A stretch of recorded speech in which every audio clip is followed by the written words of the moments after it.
Hello everyone, welcome to my YouTube channel. I am Abhishek Gaurav from IIT BHU. तो guys, इस video में हम Indian polity के एक टॉपिक को डिस्कस करेंगे। हम देखेंगे इनैक्टेड और इवॉल्व कॉन्स्टिट्यूशन में क्या डिफरेंस है, उसे समझने वाले हैं।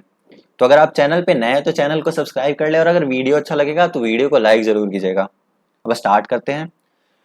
तो basically enacted constitution and evolve constitution, इन दोनों के बीच का डिफरेंस हमें जानना है, पता करना है। अब इनैक्टेड कॉन्स्टिट्यूशन क्या होता है? इसमें एक सिंगल बॉडी का निर्माण किया जाता है और इन्हें टास्क असाइन किया जाता है कि आप कॉन्स्टिट्यूशन लिखो।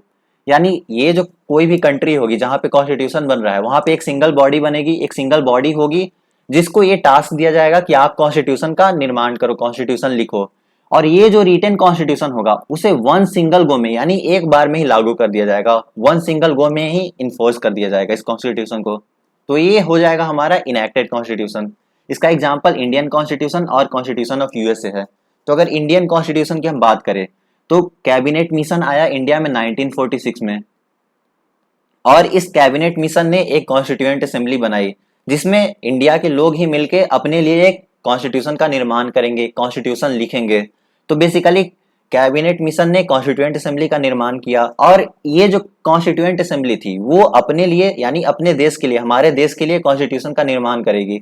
और ये जो हमारा कॉन्स्टिट्यूशन था वो 26 नवंबर 1949 को बन के तैयार हो गया। मतलब लगभग 2 साल 11 महीना और 17 दिन के आसपास लगे थे हमारे कॉन्स्टिट्यूशन को का निर्माण होने में, लिखने में इतना टाइम लगा था। तो यहाँ पे एक सबसे पहले हमने बात करी कि एक सिंगल बॉडी है या नहीं, तो हाँ, यहाँ पे एक सिंगल बॉडी है। कौन सा? Constituent assembly. इस कॉन्स्टिट्यूएंट असेंबली ने अपने कॉन्स्टिट्यूशन को लिखा जो कि 26 नवंबर 1949 को बन के तैयार हो गई। और ये जो कॉन्स्टिट्यूशन लिखा गया उस कॉन्स्टिट्यूशन को लागू किया गया 26 जनवरी 1950, यानी 26 जनवरी 1950 को इस कॉन्स्टिट्यूशन को लागू कर दिया गया। तो यहाँ पे ये भी हुआ, एक सिंगल बॉडी का निर्माण किया गया जो कॉन्स्टिट्यूशन लिखेगी अपने देश के लिए। और दूसरा, इस कॉन्स्टिट्यूशन को, ये जो रिटन कॉन्स्टिट्यूशन है, उसे वन सिंगल गो यानी एक बार में ही लागू कर दिया गया। तो ये हमारा इंडियन कॉन्स्टिट्यूशन यहाँ पे हो जाएगा इनैक्टेड कॉन्स्टिट्यूशन। सिमिलरली यूएसए की कॉन्स्टिट्यूशन की अगर बात करें तो यूएसए बेसिकली ब्रिटिश कॉलोनी के अंदर में था। अब ब्रिटिशर्स का राज था तो इन्होंने रिवॉल्ट स्टार्ट किया, अमेरिकन वॉर ऑफ इंडिपेंडेंस हुआ, जिसके बाद यूएसए को आजादी मिली।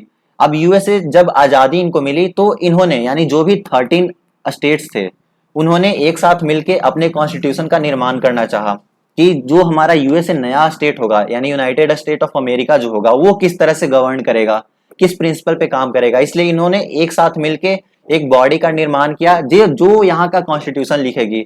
और ये कॉन्स्टिट्यूशन जो था वो 1787 में बन के तैयार हो गया इनका, यानी यूएसए का कॉन्स्टिट्यूशन 1787 में बन के तैयार हो गया, और इसे लागू किया गया 1789 में। तो 1789 में इसे लागू भी कर दिया गया। तो इस तरह से इंडियन कॉन्स्टिट्यूशन और कॉन्स्टिट्यूशन ऑफ यूएसए, ये हो गया आपका इनैक्टेड कॉन्स्टिट्यूशन। वहीं अगर हम इवॉल्व कॉन्स्टिट्यूशन की बात करें तो यहाँ पे कोई भी ऐसा सिंगल बॉडी नहीं होगा जिसे ये टास्क दिया जाएगा कि आप कॉन्स्टिट्यूशन को लिखो, और ना ही इसे वन सिंगल गो में इन्फोर्स किया जाएगा, लागू किया जाएगा। रेदर ये इवॉल्व होता है पीरियड ऑफ टाइम, मतलब टाइम के साथ ये इवॉल्व होगा। लाइक यहाँ पे एग्जांपल हो जाएगा यूके का कॉन्स्टिट्यूशन और न्यूजीलैंड का कॉन्स्टिट्यूशन। तो अगर यूके के कॉन्स्टिट्यूशन की बात करें तो 1281 में मैग्ना कार्टा लॉ को ये किया गया, लागू किया गया। अब इसमें था कि स्लेवरी को एबॉलिश कर दिया जाएगा, फिर स्टेट और रिलीजन के बीच में कोई भी रिलेशन नहीं होगा, फ्रीडम प्रोवाइड किया जाएगा। तो इस तरह से ये इस लॉ को, मैग्ना कार्टा को यहाँ पे 1281 में लागू किया गया। फिर बाद में 14th सेंचुरी में भी कुछ लॉज को लागू किया गया, 15th सेंचुरी में भी कुछ लॉज को लागू किया गया, 16th में भी कुछ लॉज को लागू किया गया, एंड सो ऑन। मतलब धीरे धीरे करके ये इवॉल्व हो रहा है पीरियड ऑफ टाइम के साथ। तो इस तरह से ये जो कॉन्स्टिट्यूशन होगा वो इवॉल्व कॉन्स्टिट्यूशन होगा, लाइक यूके का कॉन्स्टिट्यूशन, न्यूजीलैंड का कॉन्स्टिट्यूशन। अब अगर हम लॉजिकली देखें तो इनैक्टेड कॉन्स्टिट्यूशन जो होगा वो रिटेन कॉन्स्टिट्यूशन होगा। तो रिटेन कॉन्स्टिट्यूशन के बारे में हमने पिछले वीडियो में बात करी, तो आप वहां पे जाके देख सकते हो रिटेन और अनरिटेन कॉन्स्टिट्यूशन के बारे में। फिर अनरिटेन कॉन्स्टिट्यूशन जो होगा वो इवॉल्व कॉन्स्टिट्यूशन होगा। लॉजिकली ये हो गया।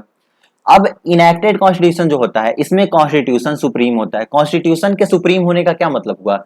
जो भी लॉज पार्लियामेंट पास करेगी, मतलब जो भी पार्लियामेंट के द्वारा लॉज को पास किया जाएगा, वो लॉज जो होंगे वो इस कॉन्स्टिट्यूशन को फॉलो करना चाहिए।